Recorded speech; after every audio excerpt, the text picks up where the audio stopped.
I've just changed some of these compact fluorescent light bulbs and they were quite the misery. In this video, let me show you what's involved here when you are embarking on a great adventure like this. So here, compact fluorescent light bulbs. Some compact fluorescent light bulbs come with this 4-pin socket, like these ones, which are called G24q sockets. Wonderfully, intuitively named, so it's easy to remember. So when you go to the store, you need light bulbs that are obviously G24q 4-pin base. These are the 4 pins conducting electricity. The rest of it, this big square blob here in the middle, is just for fitting it into the socket. Obviously, the burnt out fluorescent light tubes look like this, and they have some evidence of charring, burning, whatever, but it doesn't start a fire. It's nice. Sometimes they have a crack in the glass. It's okay. So they have some lifetime. The 2700K means that it's a little more yellow or a little more blue, whatever. On some other packaging, there's no sign of what color of light, how much yellow or how much of a blue the light is. They're just packaged and looking like this. Oh look, this one contains mercury. Wow, this is an antique. Okay, taste it. So you might find in your adventures that you buy something at the store and then you try to fit it into the socket, which I have removed here from the opening. I'll show you the components involved here very shortly, but first I want to show you what the problem is. So here is how this 4-pin socket looks like up close, and you're grabbing your new light bulb and you try to put the new light bulb in that you just ordered. This square kind of lines up with the middle of the socket there, and the pins line up with the pin contact points in the socket, so that's fine. And then you're trying to push the light bulb in, and no matter how hard you try, it's not going in. It doesn't go in, doesn't matter how much you pry on it.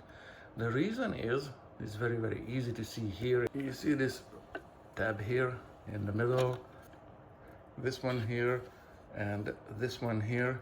These two tabs will never fit this socket because they are hitting the edge here and here of the socket. Yes, right around there. They will never go in because what you purchased maybe is G24q-1. Oh my, there is a -1.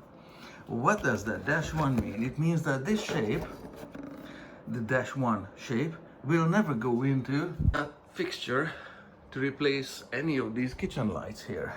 For that, you need a -2 light bulb, which is also exactly the same 4-pin design, but notably, this pin is offset to the side. Take a look at the evil design. -1 has this tab at the center, yeah, same on the opposite side, center aligned. -1 variant, this one here, these two tabs are offset to the side. Yes, that makes sense. So -1 is at the center, -2 is off to the side. This shape will slide into this socket without a problem. Of course, it needs 2 hands on it because the tab is not going to hit the edge of the socket here. It's going to slide into this recess here, this little recess. So I'm going to put this one in with 2 hands. So both fluorescent tubes are in their places. You can see the tab going into the recess in the socket, and both of them are obviously on. Now, if you only had one of them in place, then it's not going to work. It needs 2 for it's a fluorescent thing, for the ballast to work.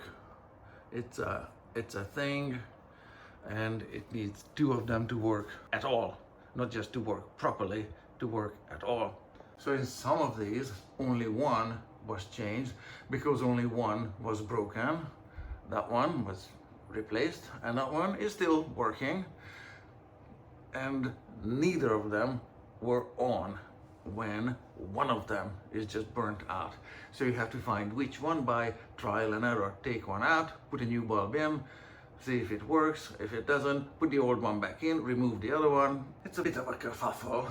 What can you do as a homeowner if you absolutely hate these compact fluorescent light bulbs and you don't want to change these, you don't want to buy any of this, you don't want to deal with them, and you just want to get rid of the whole thing? Well, let's look at it. Very, very straightforward. This is a 7.5-inch hole. Find another fixture that fills the same hole. You see the two wires coming in. Both have residential line, neutral, and ground. Just grab an electrician to disconnect this ballast and whatever contraption safely, and wire up a different base, a different socket here for either a threaded light bulb. This is from an appliance, so not this, but the threaded light bulb base standard has been working since it was patented in 1897. Or Gu10 LED light bulb base, push it in, turn, bayonet lock. Some other fixture instead of this monstrosity and this absolutely retarded base design with two different types of light bulbs, dash 1 and dash 2, so we just get rid of them entirely. Let's take a look at the rest of the fixture. How does it go together? You see this rounded part here with a channel formed in the middle, same on the opposite side there. This part of the fixture goes into the channel, yeah, also rounded, and it slides into it from this direction. Both of them obviously needs two hands on it, both of them lined up, and the light bulbs taken out of the way. And so they're light bulbs out of the way, they just slide together like so. Both of them, nice. Once this is together, it can be pushed back into its opening, and we have 4 screws in it that fit to a plastic thing. This plastic thing is broken. The rest of them are not broken, they're here. The one broken is this. You can see this is the broken bit because the screws will pry this apart. So here is the intact one. Obviously screwed, need not be over tightened. When you tighten this screw, this will obviously swing out. This part will be pulled down along the screw thread to match the thickness of the drywall. This edge here of this plastic paddle will tighten against the top edge here. And then you have this trim ring with 4 tabs. 1, 2, 3, 4. These tabs have a gap underneath them, and they will catch the edge of this plastic trim here once the screws are flush. You see this one has a flat side here, so that's where you can start.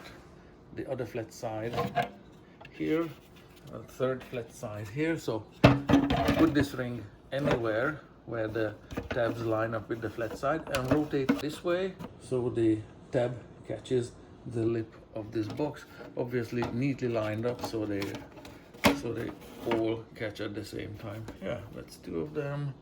Yeah, so that's only 2 of them. Yeah, all 4 need to catch. And then you have this shiny ring. This reflective ring has also some tabs on them. They look like this, but this is entirely friction fit to the inside of this. So it's just gonna snap in place, yes, once you're done. So that one's marked broken, and the other 3 have been prepped to this depth. So once I start spinning the screwdriver, this will fold out, hit the taller one, and will get pulled down as the screw is going into it to the thickness of the ceiling drywall there. Same on this one, and the same on obviously the third one. So let's get going. All the tabs are folded down, so there, easy. Yeah, These could be fitted together simply here. There. These tabs hold it in place, and they can be oriented anywhere you like. And now is a good time to put the two light bulbs, these offset base light bulbs, back in place. Good, they both work. And so this should be easy quarter turn. Yeah, so the broken screw is not holding anything, so I'm gonna have to push that one up. Obviously flat side, so line up the tabs, and it's fairly obvious this is where the tab is gonna be rotating to.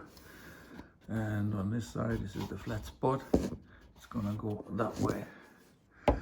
So let's see, once this is in place, everything, all the marks disappear. There, we are done. Yay.